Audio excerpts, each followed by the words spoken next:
سبحان الله العظيم سبحان الله وبحمده سبحان الله العظيم سبحان الله وبحمده سبحان الله العظيم سبحان الله وبحمده سبحان الله العظيم سبحان الله وبحمده سبحان الله العظيم سبحان الله وبحمده سبحان الله العظيم سبحان الله وبحمده سبحان الله العظيم سبحان الله وبحمده سبحان الله العظيم سبحان الله وبحمده سبحان الله العظيم سبحان الله وبحمده سبحان أعوذ بالله السميع العليم من الشيطان الرجيم. بسم الله الرحمن الرحيم. وجعلنا ابن مريم وأمه آية وآويناهما إلى ربوة ذات قرار ومعين. يا أيها الرسل كلوا من الطيبات واعملوا صالحا إني بما تعملون عليم. وإن هذه أمتكم أمة واحدة وأنا ربكم فاتقون. فتقطعوا أمرهم بينهم زبرا كل حزب بما لديهم فرحون. فذرهم في غمرتهم حتى حين. أيحسبون أنما نمدهم به من مال وبنين نسارع لهم في الخيرات بل لا يشعرون. صدق Allahul Azim. Dan kami jadikan Nabi Isa ibni Maryam serta ibunya sebagai satu tanda mukjizat, dan kami telah menempatkan keduanya di tanah tinggi, tempat tinggal yang ada tanaman dan mata air yang mengalir. Wahai Rasul-Rasul, makanlah dari benda-benda yang baik lagi halal, dan kerjakanlah amal-amal soleh. Sesungguhnya aku maha mengetahui akan apa yang kamu kerjakan. Dan sesungguhnya agama Islam ini ialah agama kamu, agama yang satu asas pokoknya. Dan akulah Tuhan kamu, maka bertakwalah kamu kepadaku. Kemudian umat Rasul-Rasul itu berpecah belah dalam urusan agama. Kemudian umat Rasul-Rasul itu berpecah belah dalam urusan agama mereka kepada beberapa pecahan. Tiap-tiap golongan bergembira dengan apa yang ada pada mereka. Maka biarkan mereka tenggelam dalam kesesatan itu hingga ke suatu masa. Adakah mereka menyangka bahawa apa yang kami berikan kepada mereka dari harta benda dan anak pinak itu bermakna bahawa dengan demikian kami menyegerakan untuk mereka pemberian kebaikan? Tidak. Bahkan mereka tidak menyedari hakikat yang sebenar. Masih lagi kita berada dalam penafsiran surah Al-Mu'minun. Surah yang ke-23 pada juzuk yang ke-18. Bermula ayat yang ke-50 sehingga ayat yang ke-56. Ayat-ayat yang kita bacakan ini menceritakan secara ringkas kisah Nabi Isa AS dan ibunya Maryam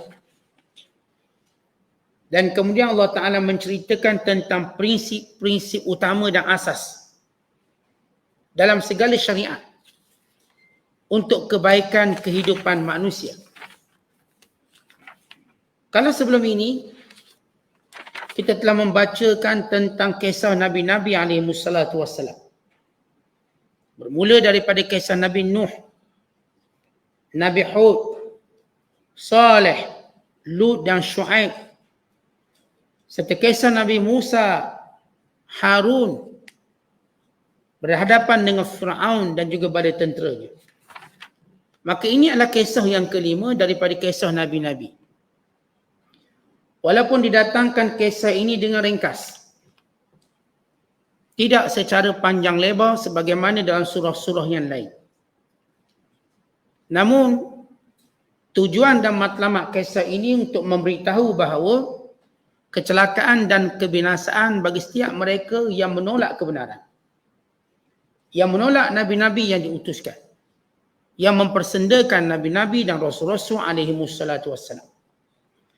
Dan juga untuk menunjukkan betapa berkuasanya Allah dalam melakukan sesuatu. Fa'alun lima yurid.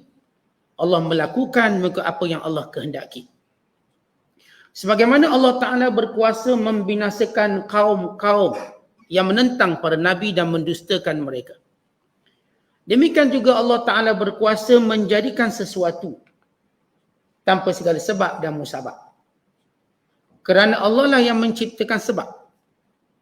Maka pada kisah yang kelima, Allah Ta'ala menceritakan tentang kekuasaannya menciptakan Nabi Isa tanpa mempunyai bapa. Cuma ibunya sahaja.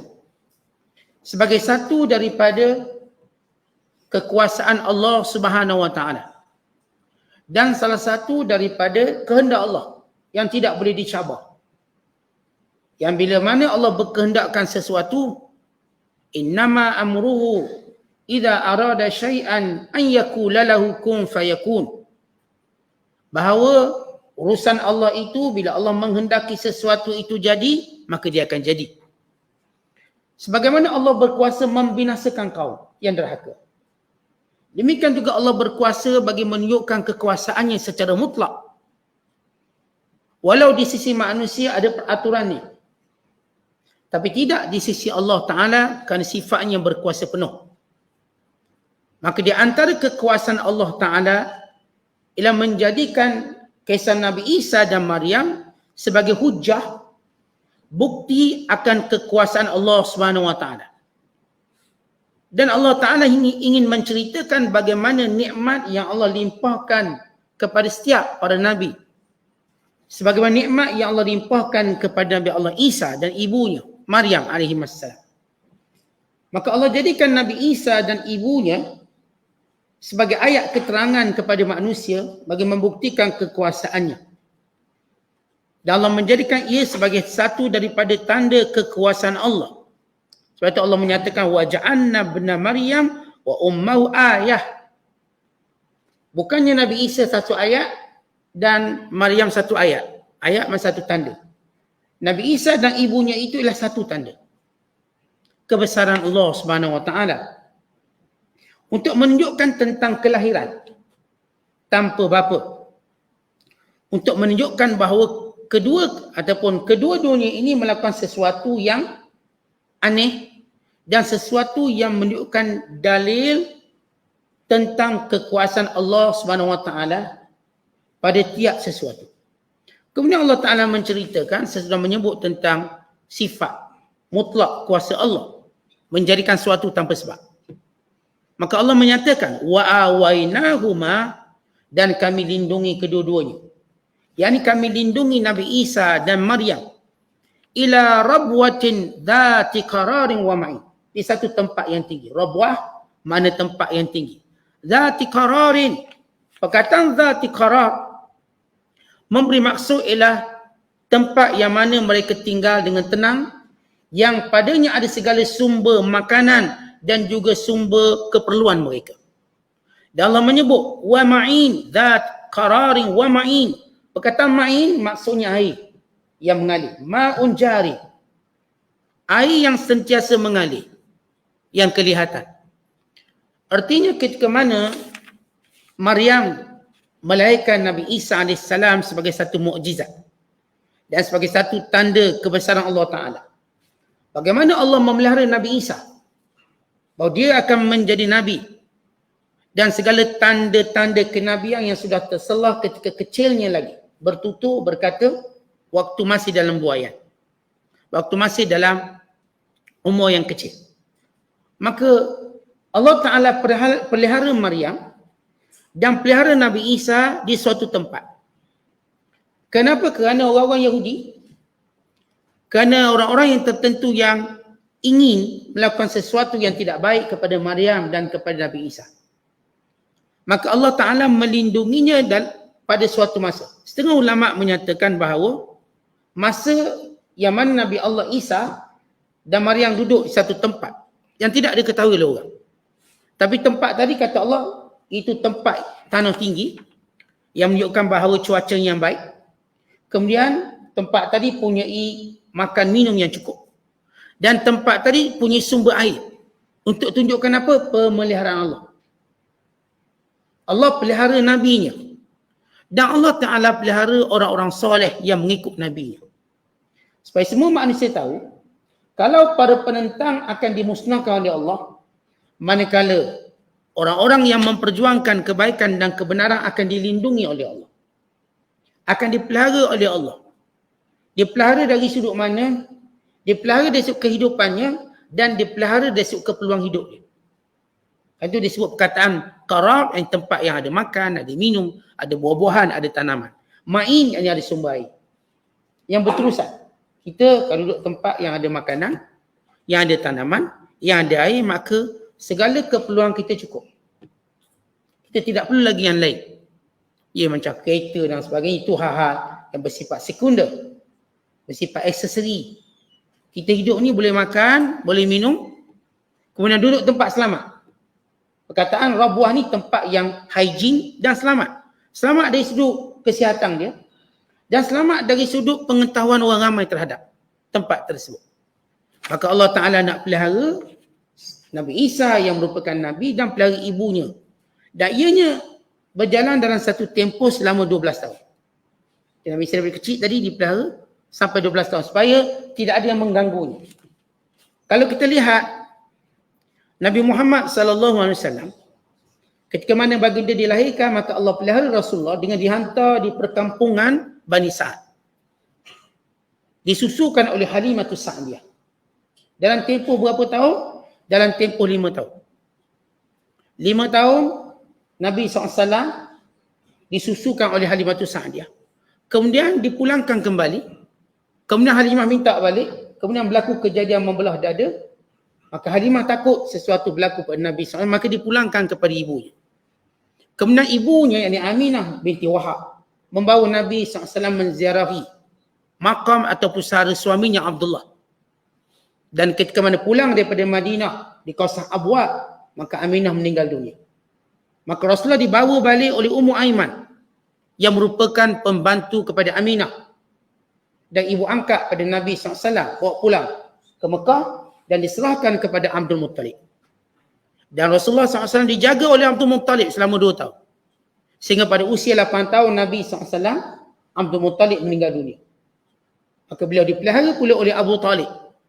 Sehinggalah Nabi SAW sampai pada usia 12 tahun dibawa untuk pergi berniaga ke Syam. Namun Rasulullah SAW tak sempat sampai ke Syam kerana ada peringatan daripada seorang padri bahawa ada tanda kenabian yang mungkin Nabi dibunuh. Maka dia bawa balik pada usia 12 tahun. Bawa balik. Sehingga Rasulullah SAW berusia 25 tahun. Maka Nabi kembali ke Syam membawa dagangan Khadijah. Pergi ke Syam buat kali pertama dan sampai dan berniaga. Mendapat keuntungan yang besar dan pulang. Baik, kita bawa kisah Rasulullah untuk memberitahu tentang bagaimana Rasulullah pula dipelihara.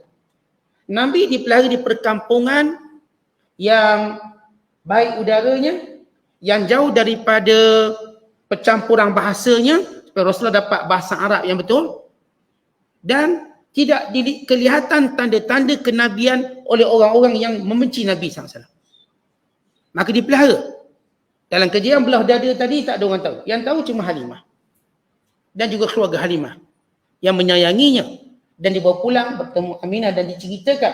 Dan Aminah tak cerita ke siapa demi keselamatan. Sama juga kisah Nabi Isa, Allah pelihara dia kecil supaya tidak kelihatan tanda-tanda kenabiannya oleh orang yang membencinya.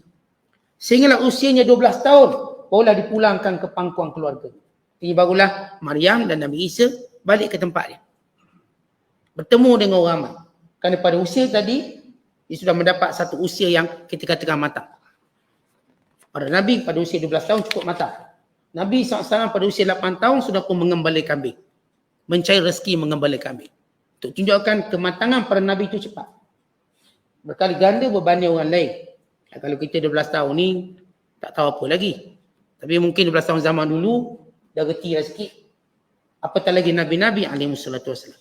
Baik, sesudah Allah menyebut tentang 5 kisah Nabi-Nabi ataupun kisah Nabi-Nabi yang telah kita bacakan dan kita telah lihat pengajarannya, yang kita sebut tadi pengajarannya ialah yang membinasakan, yang mendustai pada Nabi dibinasakan, dan menunjukkan Allah berkuasa mutlak. Maka kuasa Allah ni pelbagai, sama ada membinasakan atau menciptakan. Sebagaimana Allah binasakan, Allah juga menciptakan. Dan Allah menciptakan Nabi Isa dengan keajaiban. Nabi Isa dan Maryam satu tanda keajaiban alam, bukan satu tanda kekuasaan Allah yang mutlak. Dan kekuasaan ini mengingatkan kembali tentang kejadian Adam dan Hawa. Jadi supaya manusia, kenapa diciptakan Nabi Isa tanpa bapa? Supaya ingat balik kisah hebatnya Adam dan Hawa. Kalau selama ni tak nampak mana hebat Adam, sebab baca-baca kisah Nabi Adam turun ke bumi, menebus kesalahan, berdoa memohon pengampunan. Jadi ni orang-orang kafir tak nampak Adam ni hebat kat mana. Tiba-tiba datang kisah Nabi Isa, barulah nampak hebatnya Adam. Kat mana? Kalau Nabi Isa tanpa bapa, Adam tanpa bapa dan ibu. Kembali manusia kenangkan kekuasaan Allah.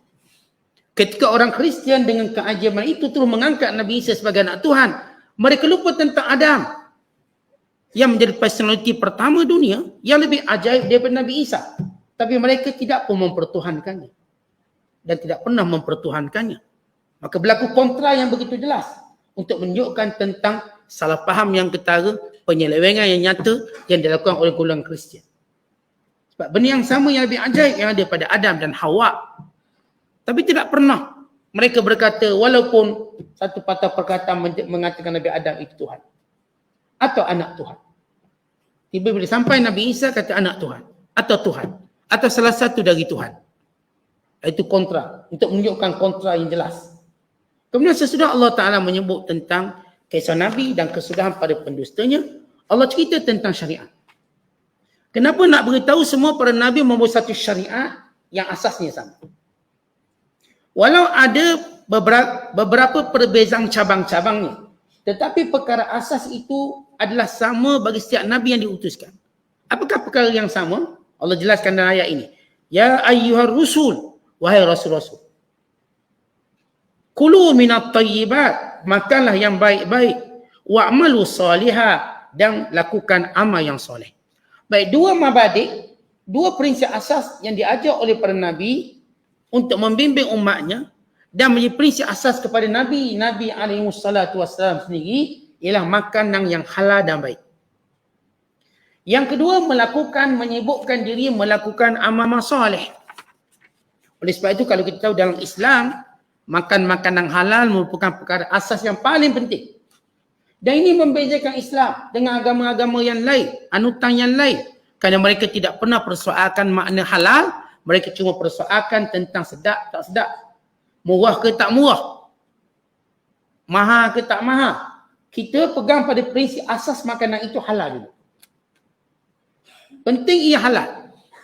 Dan sesudah kita sebut halal, barulah kita mengambil kira yang lain-lain. Kerana yang lain-lain tak akan ada nilai kalau tak halal. Sebab itu nilai agama seseorang mengikut kesungguhannya mencari makanan halal. Bahkan sepakat para ulama, bahawa siapa yang makan halal, maka ringanlah tubuhnya untuk buat ibadat. Siapa yang makan haram, maka ringanlah tubuhnya untuk buat maksiat. Dia ingin atau dia tak ingin. Maknanya kalau orang tu makan benda haram, Nak ke tak nak, dia akan buat maksiat. Kalau seorang tu makan makanan halal, nak ke tak nak, dia akan buat taat. Dia akan buat taat. Sebab itu kata Imam Al-Ghazali rahimahullah, annal ibadati kullaha da'i'atun ma'a aklil haram wa anna aklal halal huwa asasul ibadati kulliha. Sesungguhnya ibadat keseluruhannya menjadi sia-sia bila makan makanan haram. Ibadat ni jadi sia-sia bila makan makanan yang haram. Dan sesungguhnya makan yang halal itulah asas ibadat semuanya. Kata Fudail bin Iyad, man arafa man yudkhilu jawfahu katabahu Allahu siddiqan. Siapa yang tahu, siapa yang beri makan dia, apakah halal ataupun tidak, maka ditulis dicatat sebagai golongan siddiq. Artinya kita tuan-tuan sekalian kena duk cek yang sumbak makanan pada kita. Maksudnya tuan-tuan pergi kedai makan, tuan-tuan makan kat mana-mana, siapa yang siapkan makanan? Siapa? Pasti kita tak pasti. Siapa yang memastikan bahawa yang masukkan makanan dalam dirinya tadi orang baik-baik, maka dia ditulis sebagai golongan siddiq. Siddiq ni tuan-tuan dalam level Abu Bakar As-Siddiq, golongan yang benar.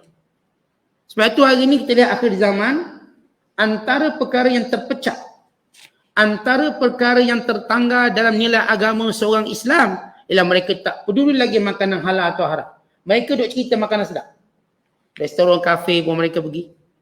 Cukup dengar no pork, no lard, okey. Bolehlah makan. Mereka tak peduli siapa buat makanan tu. Orang tu semayang ke tak semayang, mereka tak peduli. Kita makin remeh, makin kita tidak mempedulikan makanan kita, makin longgar agama kita. Sebab itu kata Ibrahim bin Adham, atib mat'amaka wala alaika alla takuma bil lail wa tasuma bin nahar. Kalau kamu jaga makanan kamu, kalau kamu tak bangun qiyamul lail, kamu tak puasa pun tak apa. Nilai kamu dah tinggi.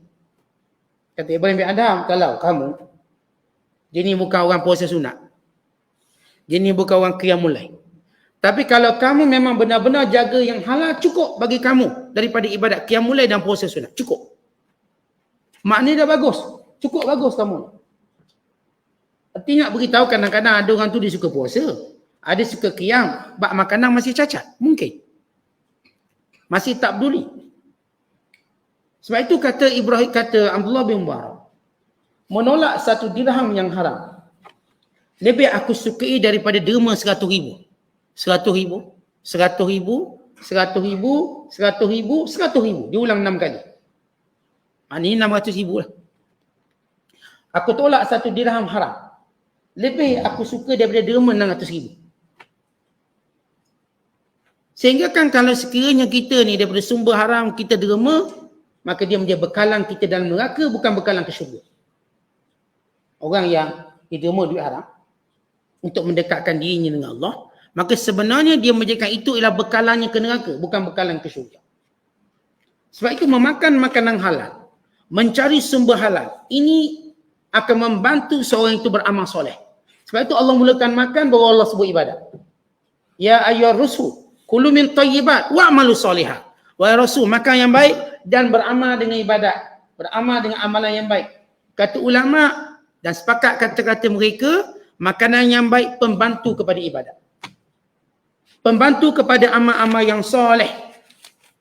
Sehingga kan kalau kita lihat para Nabi SAW, dia kesibukkan mereka berdakwah, mereka amat peduli tentang sumber makanan mereka dan sumber pekerjaan mereka, supaya mereka tidak bekerja melainkan kerja yang halal, dan supaya mereka tidak makan melainkan daripada makanan yang halal. Dalam hadis Nabi SAW menyatakan, wa ma min nabiyyin illa ra'al ghanam. Qalu wa anta ya Rasulullah? Qala na'am. Wa ana kuntu ar'aha ala qarari li ahli Makkah.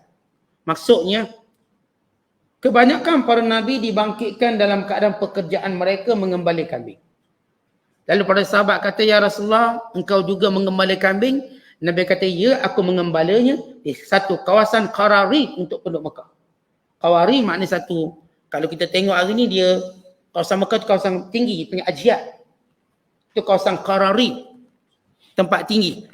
Di mana Rasulullah pernah membela kambing di kawasan tersebut. Mengambil upah pada usia baginda 8 tahun. Ambil upah.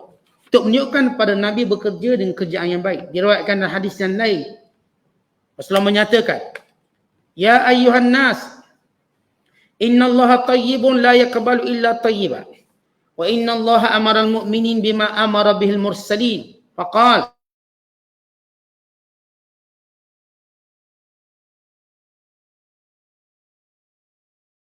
amanu kulu min tayyibati ma razaqnakum thumma dzakara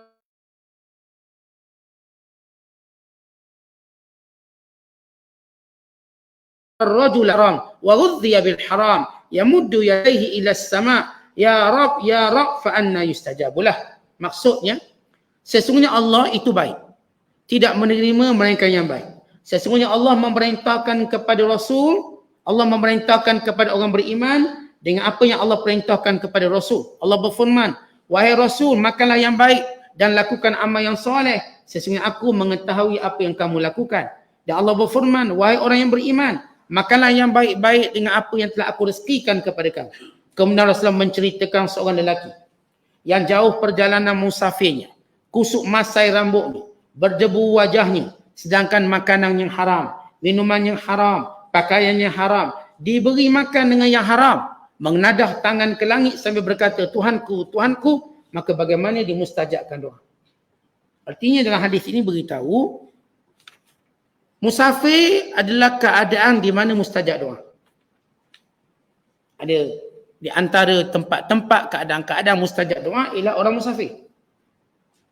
Mustajab doa. Namun, kalau dia musafir, sumber makanan, minuman dia haram, maka tak mustajab doa. Allah Ta'ala tak terima. Mengangkat tangan ketika berdoa di antara tanda mustajab doa. Menyebut perkataan Ya Rab Tuhanku, Ya Allah, antara tanda mustajab doa. Tapi bila makan yang haram, minum yang haram, diberi minum haram, diberi makan haram, maka Allah Ta'ala tak mustajabkan doa. Dalam hadis yang lain diceritakan, Rasulullah SAW dihidangkan dengan satu bejana susu untuk Nabi berbuka puasa. Nabi tidak menerimanya. Wanita ini iaitu saudara perempuan kepada Syaddad bin Aus. Seorang perempuan datang jumpa Rasulullah bagi sekoleh susu. Satu qadah atau satu bejana atau koleh lah. Ni satu jak susu. Lalu Rasulullah sallallahu alaihi wasallam menolaknya sambil bertanya, "Min aina laki hadha?" Ambil dari mana susu ni? Nabi tanya, ambil mana? Lalu perempuan ini menjawab, "Kambing aku." Min syatin li, kambing aku. Lalu Nabi sallallahu alaihi wasallam masih menolak sambil bertanya, "Wa min aina hadhihi syah?" Dan kambing pula ambil daripada mana? Susu tu daripada kambing kamu. Lah kambing tu pula daripada mana? Tak perah susu kambing orang mengata. Macam setengah orang hari ni dia berniaga, dia ambil yang orang punya. Ni buah mempelah orang kat luar pagar dia ambil belakang dia pun berniaga mempelah. Jadi syubhah kita nak beli, takut kita. Bukan tak suka makan buah mempelah. Hantu juga. Tapi bila tengok ada syubhah kita tak berani. Dia ambil benda-benda orang kemudian jual. Pisang-pisang orang dia jual. Nak beli pisang pun takut. Syubhah. Kan ada kelompok dan golongan ini. Sebagaimana Imam Nawawi rahimahullah, waktu dia berada di Damsyik dia tak makan buah. Sebab apa? Ramai orang ambil buah-buah wakaf tepi-tepi jalan dia jual kat pasar. Maka dia tak berani makan buah. Dia tak fatwa haram. Tapi dia mengambil langkah berjaga-jaga. Saya katakan ada setengah-setengah tempat. Ni ada orang tertentu dia suka curi buah-buah pisang. Jual kat pasar. Murah-murah lah RM5. Kadang untuk beli barang-barang yang tak elok dia. Lalu kita tengok pula peniaga ni jenis tak peduli daripada mana sumber pisang. Dia kira asam murah je. Dan kita pun sama asam murah juga habis sangkutan. Jadi kalau kita tahu dalam satu tempat macam tu perangai, dia bunga-bunga kantang orang dia ambil belaka dia pun jual. Bunga kantang kita pun hilang sekali. Ambil jual misalnya. Serai-serai. Kalau ada budaya perangai macam tu, maka hati-hati. Maka Nabi tanya kambing ni ambil daripada mana pula? Lalu kata wanita ini, "Ishtaraituha bimali." Aku beli dengan duit aku. lalu barulah Nabi meminum susu tersebut. Nabi duk interview dulu, kenapa? Bukan Rasulullah nak tunjuk tak percaya kepada Ukhtus Shaddad bin Aus, tapi Nabi nak beri suatu kaedah penting kita mencari makanan halal. Kalau Nabi tanya, sementara kita yang bukan Nabi, tanya. Tapi taklah tanya sampai menyusahkan. Macam kita sekarang, kita dah ada JAKIM, kita ada golongan tertentu yang memang jaga halal. Yang memang jaga, maka kita pegang pada hak dia. Namun kita perlu ada sifat warak juga. Yang pertama hukum umum halal. Tapi warak kita pun kena ada. Kalau yang halal tadi ialah orang kafir, restoran orang kafir, kita kena bersikap lebih warak. Lebih warak untuk supaya, ialah orang kafir bila kita ini, bila halalnya ditarik dia pun tak peduli. Nanti orang bising-bising baru dimohong balik. Jadi kita bimbang adanya watak-watak macam tu. Sebab itu kita mengambil. Ya kita pun tak matilah kalau tak makan makanan orang kafir. Kita jangan jadikan macam keperluan mendesak sangat. Restoran kafir jangan jadi keperluan mendesak kita. Artinya, pertama saya bezakan antara hukum halal memang halal. Kita tak nafilah. Bila ada halal jakin halal lah. Kita katakan kita tak agui benda tu. Tapi sifat warak kita pun kena ada. Sifat hati-hati pun kita ada. Kadang-kadang kita makan kat rumah lagi seronok. Biar mak kita masak. Lagi seronok. Lagi baik. Kita tak ada benda yang kita bimbangkan. Kita perlu tahu tentang hukum asas dan hukum warak. Asas memang kita tak boleh kata. Kalau seorang tu dia makan makanan kedai bukan Islam yang dah halal, kita tak boleh arguing dia. Kenapa kau makan benda setat? Dia dah ada halal, okey lah.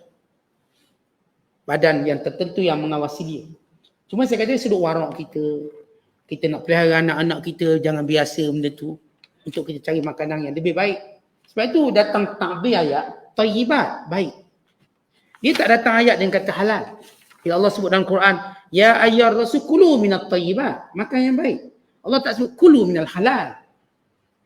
Kerana tayyibat, dia berada pada posisi paling atas sekali. Ia bukan sekadar halal secara hukum, tapi yang menyediakannya juga. Cara penyediaan juga. Kemudian dalam hadis yang lain, dia ceritakan tentang betapa penting makanan-makanan yang halal.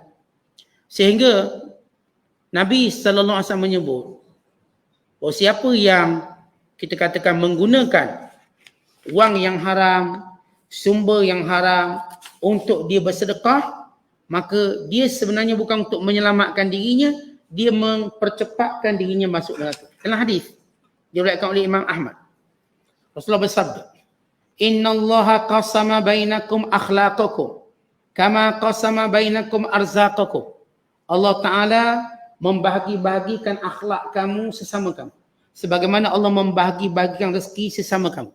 Wa innallaha yu'tid dunya man yuhib wa man la yuhib. Dan Allah akan beri dunia pada siapa yang Allah suka dan orang yang Allah tak suka. Wa la yu'tid din illa man ahab. Dan Allah tidak akan beri agama melainkan siapa yang Allah suka. Bak dunia Allah beri semua. Agama Allah cuma beri siapa yang Allah suka. Faman a'tahu Allahu din faqad ahabbahu. Siapa yang Allah beri padanya agama, itu tanda Allah sayang dia. Wallazi nafsu Muhammadin biyadih. Demi diri Muhammad, demi nyawa Muhammad yang berada di tangannya. La yuslimu abdun hatta yuslima qalbuhu wa lisanuhu. Tidak Islamlah seseorang itu sehinggalah hatinya baik dan juga lidahnya baik. Wala yu'min hatta ya'manu jaruhu bawa'iqahu. Dan tidak beriman seseorang sehingga jirannya terselamat daripada kejahatannya. Wa ma bawa'iquhu ya Rasulullah. Apakah kejahatannya wahai Rasulullah? Maka jawab Nabi SAW, ghashmuhu wa dhulmuhu, iaitu dia menzaliminya dan menipunya. Wa la yaksibu 'abdun malan min haram fayunfiqu min fayubarak lahu fi wa la yatasaddaq bihi fayaqbalu min. Wa la yaksibu 'abdun malan min haram fayunfiqu min fayubarak lahu fi wa la yatasaddaq bihi fayaqbala minhu. ولا يتركه خلف ظهري إلا كان زاده إلى النار إن الله لا يمحو السيء بالسيء ولكن يمحو السيء بالحسن إن الخبيث لا يمحو الخبيث. Maksudnya tidak ada seorang hamba yang ambil daripada sumber yang haram lalu dia bersedekah dengan sumber haram yang tadi dan diterima oleh orang. Diterima, orang pun terima, orang pun doakan keberkatannya. melainkan ia menjadi bekalannya ke dalam neraka. Dia sedekah ni orang puji dia. Orang kata bagus walaupun dia tu duit haram tapi rajin sedekah. Rajin pula sedekah kat masjid. Kita pun doa keberkatan. Moga Allah berkati rezeki. Kita pun doa. Dan orang buat baik, kita pun doa keberkatan. Melainkan kata Rasulullah sallallahu alaihi wasallam, zaduhu ilan nar. Ini ialah bekalannya ke dalam neraka. Dia bekalan. Kerana Allah tidak akan menghapuskan yang jahat dengan yang jahat. Tetapi Allah menghapuskan yang jahat dengan yang baik. Sesungguhnya yang jahat tidak boleh menghapuskan yang jahat. Kata seorang ulama bahawa seorang, itu Sufyan Ats-Tsauri, seorang yang bersedekah dengan wang haram sama seperti orang yang membasuh najis dengan menggunakan air kencing. Basuh baju di kotor dengan air kencing. Baju kita kan kotor, kita pun ambil air kencing kita pun basuh. Suci ke tak suci? Makin jijik. Yang asal kotor, kita pun cari air tapi guna air kencing. Sama orang bersedekah yang haram. Dia sedekah yang haram untuk buat masjid. Konongnya, tuan-tuan kena bezakan dua keadaan. Yang pertama, orang yang bersedekah dengan wang yang haram kerana bertaubat daripada wang yang haram tersebut. Dan ingin melepaskan dirinya daripada wang yang haram. Tanpa dia berbangga pun dengan benda itu. Maka orang ni, dia mendapat pahala niat. Sebagaimana kata Syekh Ahmad Mustafa Zarqa dalam fatwa. Bila kita ada wang haram, wang atau disebut bahasa lembut, wang tak patuh syariah. Wang tak patuh syariah. Maka macam mana kita nak bebaskan kalau kita tinggalkan dalam bank, makin kuat bank, kena ambil. Lalu kita infak. Tapi bukan infak dengan maksud bersedekah. Maksudnya kita nak cari pahala dekat apa tak. Sebab wang itu ialah wang yang perlu kita bebaskan daripada tanggungjawab kita. Bukan bersedekah. Ya kita namakan bersedekah, tapi bukan maksud bersedekah untuk kita dekat dengan Allah. Tapi membebaskan wang haram tadi. Maka dapat pahalanya. Yang kedua, orang yang sumbernya haram. Pendapatannya haram dan syubhat. Lalu dia berbangga-bangga dengan sedekahnya. Saya walaupun jahat, walaupun teruk, saya tolong madrasah tu, tolong madrasah ni. Bina masjid itu, bina masjid ni. Makinlah bekalan dalam neraka. Dahlah dibuat jahat. Dia berbangga dengan sedekah yang jahat. Sedangkan Allah Ta'ala berfirman, sedangkan Nabi menyebut bahawa innallaha tayyibun la yaqbalu illa tayyiba. Allah baik, Allah tak terima melainkan yang baik-baik. La yaqbalullahu sadaqata min ghulul. Allah tak terima sedekah daripada sumber yang haram. Tuhan tak terima. Kalau dia rasa itu bekalannya ke syurga, bukan. Itu bekalan kamu ke neraka. Kenapa? Kerana dia menghalalkan untuk melakukan kebaikan dengan wang yang haram. Wang haram tadi dia dapat, dia menghalalkan perbuatan tadi. Dia patut malu. Kenapa awak tak nak sedekah duit awak banyak? Saya tak nak sedekah sebab duit saya haram. Maka orang ini jauh lebih baik. Dia rasa malu. Dan kita juga tahu sepakat para ulama, wang kalau cukup nisab tapi haram tidak dikenakan zakat. Zakat tidak diambil daripada wang yang haram. Kalau orang tu duit dia banyak tapi sumbernya haram. Apakah boleh dia bersedekah? Apakah dia boleh berzakat? Tak. Tak diterima zakat. Dan wang itu ialah wang yang tidak boleh dizakatkan. Sama sekali. Walau dia cukup nisab, walau dia cukup haul, tapi syarat paling utama ialah wang tadi mesti halal. Belum kita cerita zakat, mesti dia satu sumber yang halal. Baik, sesudah Allah Ta'ala menyebut tentang peri penting makanan yang baik dalam membentuk ibadat yang baik. Dan nak beritahu semua para rasul, walau mereka hidup pada zaman di mana ramai penentang-penentang, para nabi tetap menjaga sumber makanan yang baik. Supaya kita tahu, kadang-kadang kita duduk negara orang kafir. Kita minoriti. Apakah bermaksud kita serah leher kita untuk disembelih untuk makanan yang haram? Tidak. Tetap kita cari makanan halal. Ni Nabi, kalau kita lihat Nabi Nuh AS, yang beriman berapa kerat? Yang lain semua kafir. Tapi Nabi Nuh tetap menjaga makanan halal dia. Ini Nabi Lut duduk dalam kelompok semua homoseks. Yang tak homoseks cuma 4 orang. Nabi Lut, 2 orang anak perempuannya dan isterinya. Namun isterinya walaupun tak melakukan benda tu, tapi menyokong golongan tu. Sehingga mati dalam keadaan kufur. Nabi Lut tinggal 3 beranak. Dia dengan 2 anak perempuannya. Tapi tetap dijaga makanan halal dia. Walau pekerjaan utama kaum Nabi Lut merompak. Merompak, menipu. Satu kampung tu skamer. Satu kampung skamer. Ini kita kenal 2-3 kerak je skamer. Ada orang kata, Ustaz, zaman sekarang teruk lah Ustaz. Jahat lah zaman sekarang, pelik. Saya kata tak. Semua zaman jahat dan pelik. Semua zaman. Kalau orang kata Ustaz zaman sekarang lagi teruk lah cerita dia. Dulu tak ada. Dulu bukan tak ada, tak dengar. Dia kena beza tak ada dengan tak dengar. Sebab zaman sekarang ada Facebook, ada TikTok. Jadi semua benda kita dapat tengok. Macam matilah Ustaz sekarang ni banyak sungguh orang mati. Habis dulu tak ada orang mati. Dulu pun sama orang mati. Cuma tak dengar kat telinga kita. Sebab maklumat tu tak sampai cepat. Dulu kan kalau sampai surat orang mati, orang tu dah tanah lama lah. Ini belum orang mati dah keluar berita dia mati. Cepat tak cepat? Belum mati. Jadi yang sakit tu kena nafi. Tapi mati juga lepas tu. Dia belum mati, baru nak mati. Mati juga lepas tu. Cepat berita tu. Jadi kalau kita cerita zaman sekarang dah dekat nak kiamat teruk perangai. Tak, memang perangai manusia teruk lama dah. Sebab itu Allah hantar Rasul tadi. Kalau kita cerita dengan homosek teruk, lesbian teruk. Dulu satu kampung semua homosek. Satu kampung semua lesbian. Belum cerita satu kampung semua sebuah berhala. Mana jahat ni tuan-tuan. Bukan cerita lately ni je. Memang jahat dah lama dah. Lepas tu kita bila baca tafsir, kita baca Quran, kita baca kitab. Memang kita dah tahu wujud dah golongan ni. Cuma zaman sekarang, zaman dulu yang dengar kisah ni orang duduk masjid surau. Tuan-tuan tak duduk masjid, tak duduk surau, tak dengar kisah kaum Nabi Lut, tak dengar. Sebab apa? Tak duduk masjid. Tak duduk dalam kuliah sebab benda tu cuma sampai dalam kuliah. Hari ini semua maklumat masuk dalam Facebook ni semua. Yang tak pergi masjid pun dapat maklumat tu. Apa beza? Orang yang duduk masjid, dia macam bersedia menghadapi golongan ni. Orang yang di luar, dia tak bersedia. Dia cuma rasa pelik golongan ini ada. Padahal golongan ini tak ada sepanjang zaman. Orang menipu macam skamer. Dah ada. Sekarang ni yang banyaknya skamer. Dulu pun ada skamer. Cuma dulu dia tak pakai Telegram, dia tak pakai WhatsApp. Skamer dulu. Tanya atuk-atuk kita, nenek-nenek kita. Ramai mana tak bayar hutang, ramai mana ambil duit. Cerita sama je. Cuma kita katakan dari sudut approaching hari ni, pendekatan hari ni berbeza. Sebab kita tengok TV, kita tengok TikTok, kita tengok sekian-sekian. Tapi semua berita kejahatan ini sudah penghujud zaman besar. Al-Quran merakamkan semua cerita kejahatan ini. Dan bagaimana para Nabi menghadapinya. Bagaimana kesudahan mereka. Kalau orang ni kata Ustaz ni mungkin tanda kiamat tu ada benda ni. Tak, dia memang lama dah benda ni ada. Kejahatan, orang derhaka pada mak. Pun ada. Oh zaman sekarang teruk Ustaz. Bunuh mak, sekian-sekian. Dulu pun ada. Bukan cerita daripada tanggang sebelum tanggang lagi. Belum tanggang lagi. Cerita tu banyak. Jadi benda-benda yang saya katakan kejahatan yang kita memang ada. Sebab itu asas dalam menjaga kejahatan. Macam mana? Pelihara makanan yang halal.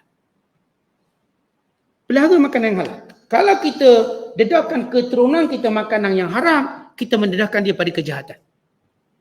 Dan mudahnya menerima kejahatan. Kalau kita tekankan makanan yang halal, kita mengajar keturunan kita untuk buat yang baik dan mendedahkan dia dengan benda baik. Hati lembut. Hati dia tak mati. Orang makan yang haram, hatinya kering dan mati. Dan mewujudkan sifat-sifat yang jahat. Sebab itu kita kena pelihara makanan kita. Macam mana? Biar anak kita lebih suka makan makanan masakan kita. Biar dia lebih suka. Biar dia membesar dengan makanan kita sehingga dia tahu nilainya. Baik kita suami, baik kita isteri, baik kita anak, baik kita abang, apa sahaja, biar pendekatan. Sebab itu hari ini, orang Islam kena berusaha membina ataupun mewujudkan kedai-kedai yang halal, yang baik. Ini jihad orang hari ini. Sebab hari ini memang tak dapat tidak orang suka makan luar. Kerana semua orang bekerja. Kerana semua anak-anak kita sekolah mengambil masa yang panjang. Dulu anak kita sekolah, tengah hari memang balik makan rumah. Sebab sekolah habis pukul 12 je, balik makan rumah. Sempat. Hari ni tak, anak kita sekolah sampai malam. Anak kita sekolah sampai ke maghrib. Dia mesti makan di sekolah. Maka peranan kita ialah mewujudkan restoran yang halal. Kita ambil tenda-tenda kenteng dengan niat bukan sekadar untung ni. Untung benda biasa. Niat untuk jaga pemakanan anak-anak kita. Dia orang yang berjihad ambil kantin sekolah, dia buat jihad besar. Jadi dia pun beri makanan baik pada anak-anak kita. Yang buka kedai-kedai makan juga buat benda yang sama. Yang untung tu biar letak nombor 2 lah. Bukan tak nak untung, kita semua nak untung. Tapi biarlah tujuan kita tu, betulkan niat. Sebab tu kata Imam Al-Ghazali rahimahullah, orang masuk dalam bidang perniagaan, ada 8 perkara yang perlu dibuat. Yang pertama, betulkan niat dia. Betul niat tu. Niat saya buka kedai makan, menyediakan makanan yang halal, yang bersih, yang baik. Siapa pun makan makanan saya, insya-Allah dia jadi rajin ibadat. Dia rajin kuliah. Kalau kuliah pun tak tidur sebab makanan halal. Jadi benda macam ni menjadi suatu jihad. Tetapi bila kita sebut jihad ni bukan cerita ambil pedang perang, medan perang. Jihad dalam Islam ni jalan dia banyak. Dan setiap orang dia tak perlu ubah posisi dia. Tuan-tuan tak perlu ubah posisi tuan-tuan jadi ustaz, tak perlu. Tapi memahami posisi kita dalam melaksanakan jihad kita. Yang belajar jihadnya belajar. Yang buat research jihadnya research. Yang kedai makan jihadnya kedai makan. Yang meniaga tu, yang buat ni masing-masing ada ruang-ruang jihad yang kita boleh buat sehingga mewujudkan umat Islam yang kuat. Ini persoalan makanan penting. Makanan penting sehingga siapa mana-mana syarikat kaya-kaya, belilah restoran-restoran segera yang orang Islam banyak makan tu. Supaya mereka dapat jaga makanan yang halal. Alhamdulillah dah banyak syarikat Islam yang beli makanan-makanan segera. Yang memang kerja kita makan KFC, makan sekian-sekian. Pihak syarikat besar Islam beli syarikat tu. Dan dia memantau halal tadi dengan baik. Akhirnya ini jihad kita. Yang ada duit banyak. Beli saham, beli itu, beli ini. Untuk memastikan makanan yang halal. Kemudian sesudah Allah menyebut tentang makan halal. Allah sebut. Wa inna hadhihi ummatukum ummatan wahidah. Asal umat ini cuma satu. Menyembah Allah. Wa ana rabbukum fattakun. Aku Tuhan kamu, kata Allah. Maka hanya takut pada Allah. Fataqatta'u amrahum bainahum zubura. Tiba-tiba berpecah belah urusan mereka. Urusan mereka berpecah belah dengan peredaran zaman dan kejahilan yang menimpa mereka. Dengan kebodohan yang berlaku sesama mereka. Dan juga keadaan mereka yang mengikut nafsu syahwat sehingga berlakunya perpecahan-perpecahan seumpama ini. Bila Allah menyebut perkataan zubura, maksudnya berpuak-puak, berpati-pati, berbalah-balah sesama mereka. Allah nak cerita asal agama manusia cuma satu, Islam. Itu asal. Tapi kenapa berlaku perpecahan? Bila dia bermula dari pertama kerana syahwat. Masing-masing ada kepentingan masing-masing. Bila seorang tu beragama, dia ada kepentingan di dalam agama, kepentingan nafsunya, itu adalah kerosakan pertama. Dia ada kepentingan dia. Duduk tahan jadi imam walaupun gigi dah tak ada. Akhirnya dia baca Fatihah pun dah salah. Rosak agama. Duduk tahan, saya nak jadi imam juga. Kata pakcik dah tak jadi imam, dah lah nyanyuk, gigi tak ada. Ngaji pakai lidah ngegusi je. Dia memang salah lah. Tapi oleh kerana dia bertahan, ni kaum tua nama dia. Dia bertahan. Akhirnya rosak solat. Habis, orang pun tak pergi solat. Sehingga masjid punya tempat yang paling seram sekali. Tak ada orang. Seram. Tak ada orang duduk di masjid. Kenapa? Asal pertama kerana tak suka imam tua. Maka mereka pun buat imam muda. Imam muda tak ada masuk surah tu. Orang tua dia lagi. Ini contoh bagaimana ia berpecah belah. Akhirnya mereka buat tempat mereka. Yang ni ada kumpulan. Sebab ada syahwat masuk. Yang kedua, punca kesesatan kerana kejahilan. Jahil. Mula belajar tadi bukan satu kemestian untuk menjadi orang berilmu. Tak payah belajar. Kita ingat je apa yang kita dah belajar. Ni kita ada satu kelompok golongan, dia cuma ingat apa yang dia belajar. Tapi tak nak belajar. Saya dulu pernah belajar lah. Dulu. Darjah khas. Dia cerita darjah khas dia. Dulu, tok guru saya dulu mati dah. Tetapi kita ni otak kita cepat lupa. Kalau nak kunci pun lupa letak kat mana. Jangan cerita ilmu agama. Nak kunci letak kat mana tak tahu. Spek letak kat mana tak tahu. Benda-benda basic. Ini kan benda agama yang syaitan akan kacau kita supaya kita lupa. Supaya kita lupa. Maka bila kita tak ada kesungguhan untuk belajar, maka kita bermula kesesatan. Dua, pertama syahwat dia. Yang kedua kerana kejahilannya. Dan yang ketiga kerana peranan syaitan sendiri. Syaitan. Dia akan bawa lah fitnah macam-macam. Fitnah. Akhirnya orang baik difitnah, orang jahat terpelihara. Orang baik dah tak ramai, kita pun fitnah dia banyak-banyak. Hari ni, kalau orang baik buat baik banyak, buat jahat satu, maka dia tolak dalam masyarakat. Tapi orang jahat pula, dia buat jahat banyak, buat baik satu, dipuji, bagus, ini bidadari syurga. Terus bidadari syurga. Dia buat jahat banyak ni. Satu je baik, orang puji bagus, ini semua kerana berkat dia solat duha sekian-sekian. Tapi orang baik pula, kalau dia buat satu je salah, teruk. Tak boleh, orang ni teruk. Pada kebaikannya banyak. Artinya orang ini lebih suka tolak orang yang buat satu salah berbanding dengan orang yang buat banyak salah. Orang yang buat banyak salah tapi satu kebaikannya dinilai dan diangkat, terus dipuji. Manakala orang baik pula, bila satu kejahatan dibuat, dihina, dikecam dan dilaknat. Sedangkan Nabi sallallahu alaihi wasallam ajar kita, Aqilu zawil hayat atharatihim. Tutup kesalahan orang baik. Orang baik kalau dia buat salah, aqilu, tutup dia. Kerana mereka ni banyak benda baik. Tapi kita tak. Orang baik silap sikit je. Dia punya kebernya lain macam. Keber ni maksudnya kabirkan, besarkan dia. Orang kita main keber ni. Maksudnya telanjangkan, tunjukkan. Dia boleh berkata kabir, besarkan dia. Benda tak ke mana pun, haram pun tidak. Tapi anggap salah. Maka kita pun jaja cerita tu. Jaja. Sampai orang tolak orang baik. Benda yang jelas haram, kita dia. Dia buat satu je benda baik. Bagus dia tu.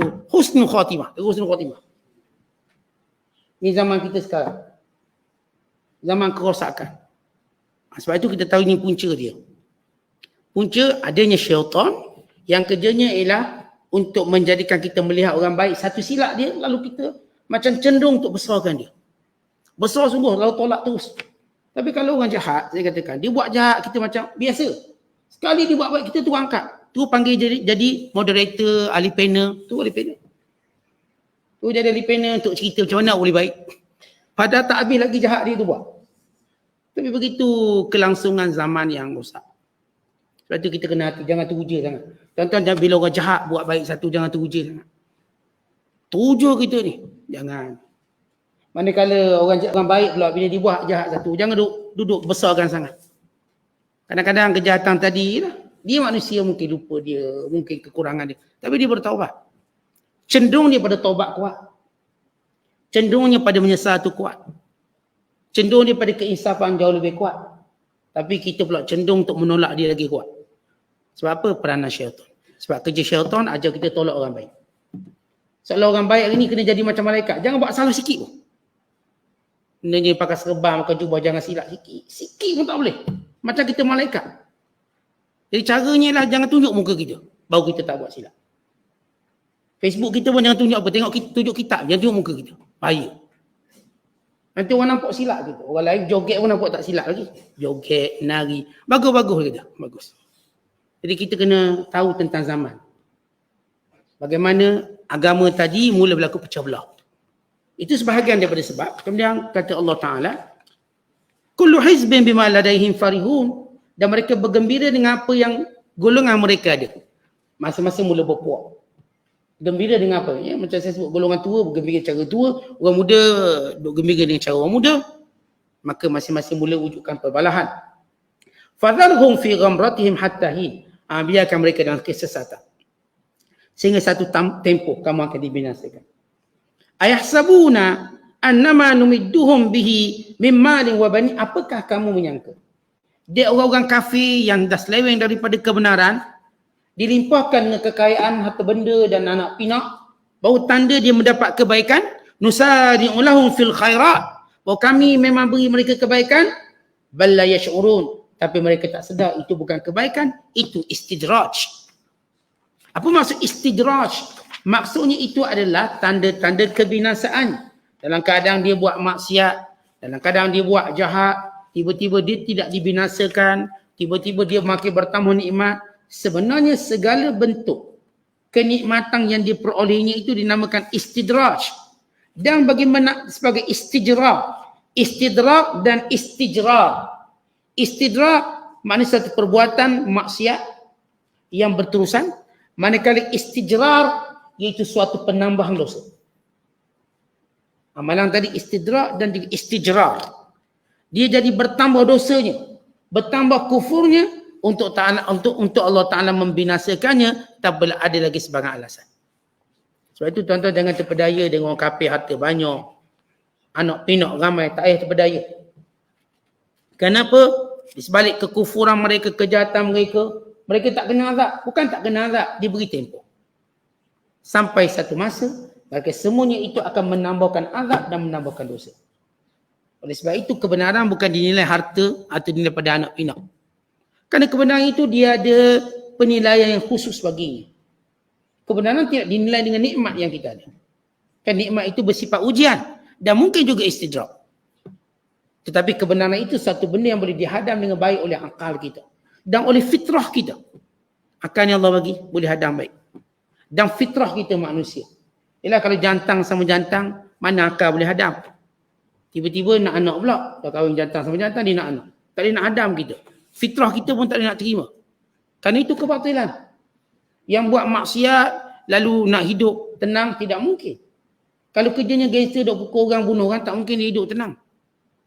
Maka semua perbuatan maksiat, dia tidak akan menghasilkan ketenangan. Tidak akan. Kalaupun dia tenang sekejap. Ni apa nama Escobar, kaya. Harta dia dekat 30 bilion dolar USD.